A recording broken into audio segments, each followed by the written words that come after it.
guys, it's Eva and today I'm going to be drawing in my new sketchbook called the Cappuccino book by Hahnemühle. And what I liked about the sketchbook, apart of the coffee name of course, because I like coffee, is the pages are toned, light brown color, and I like the aesthetic that reminds me of Renaissance when you use a sepia ink and white charcoal for highlights, and that's what I'm going to be doing today. So I grabbed some reference photos from Pinterest and I'm just going to draw some portraits. Each drawing took me about 10 minutes in real time and I'm using a dip pen and ink didn't flow through the nib and it didn't want to work, so it was kind of frustrating. And of course with ink, every mistake that I make has to stay on the paper because you cannot erase those. And usually I'm not used to working with ink. I use pencils or charcoals, and so that's a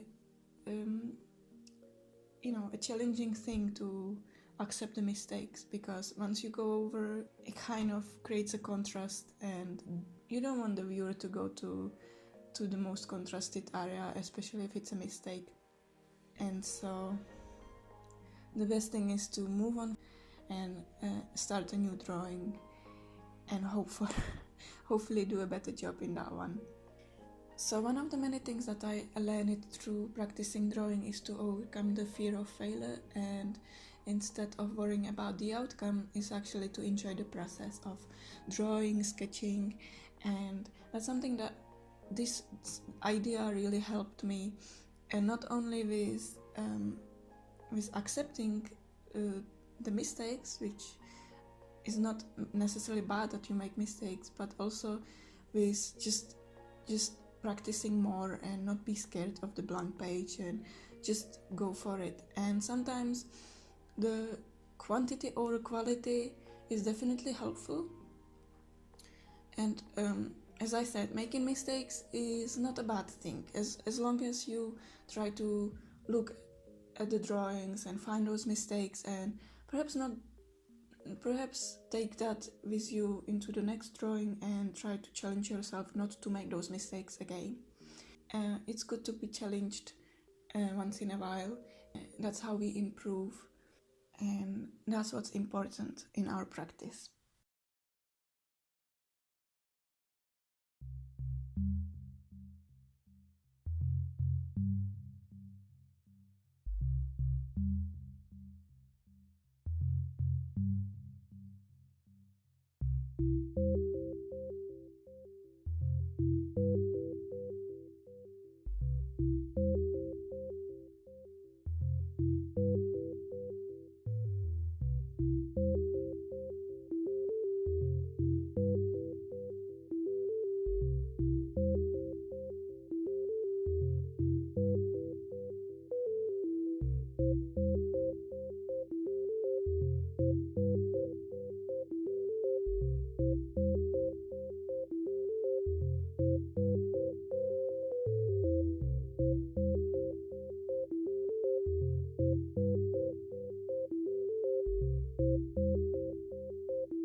I also did a wash over some of the sketches, which is just mixing water with the ink and applying it with a brush and trying to save some of the drawings. And then I went in with white charcoal pencil to pull out the highlights, and that was kind of fun. I enjoyed that, putting the washes over the sketch.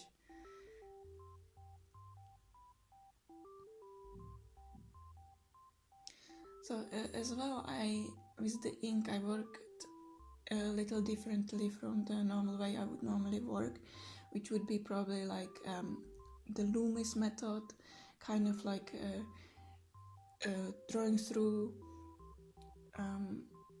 and having the structure or constructional lines in there, because with drawing you can erase them.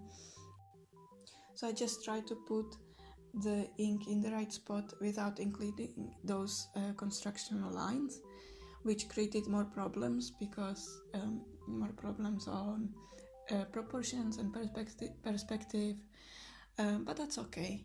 It's just one of the ways to work with this material, and of course it's not just the only way. You can completely make a gesture figure with the construction lines with ink and it still look amazing.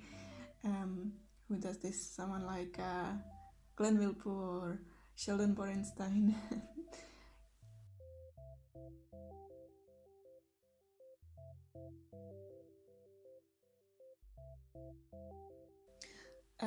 One thing that I wasn't really happy about with that page of the portraits was that they were all the same size, and I would like the sizes to vary a little bit more, just not to get used to drawing in one size. So on the next page I tried to vary. I tried to do a little bit bigger face and a different size, but then I moved on, and I got really frustrated with the pen because it didn't want to work. And meanwhile I already did go and buy me a new nib, which worked fine. So I think that the nib that I was using was just too old and crusty or something. And so then I started to use a pastel pencil for the last two figures.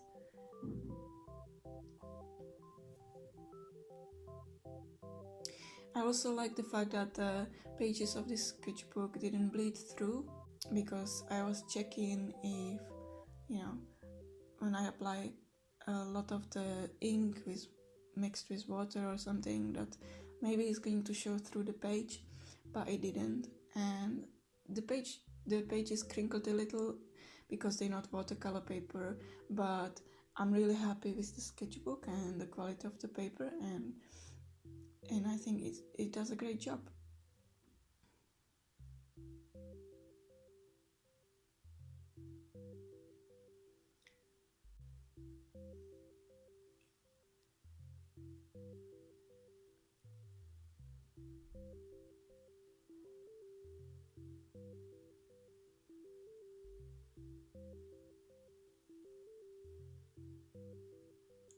So the inspiration behind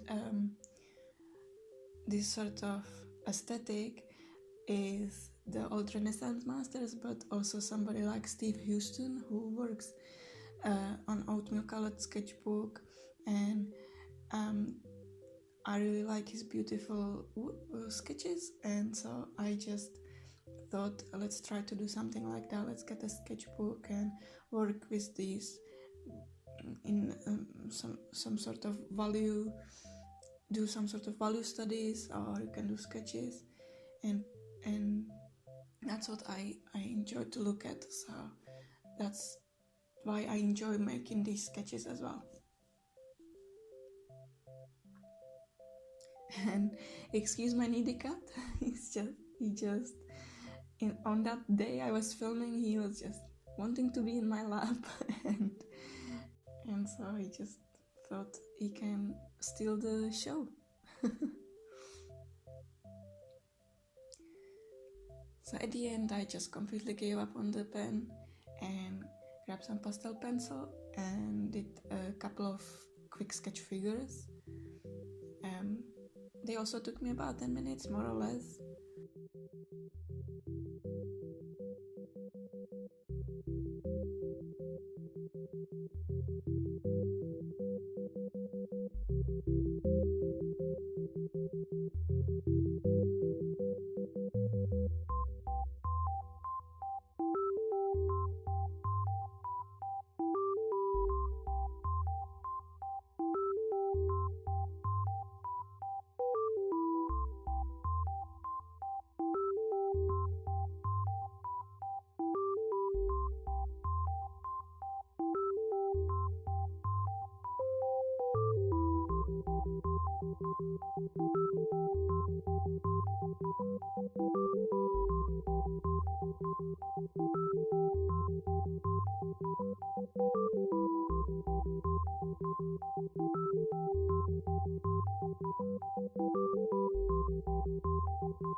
write the first spread of my sketchbook. Thank you all for watching, and I see you in the next one.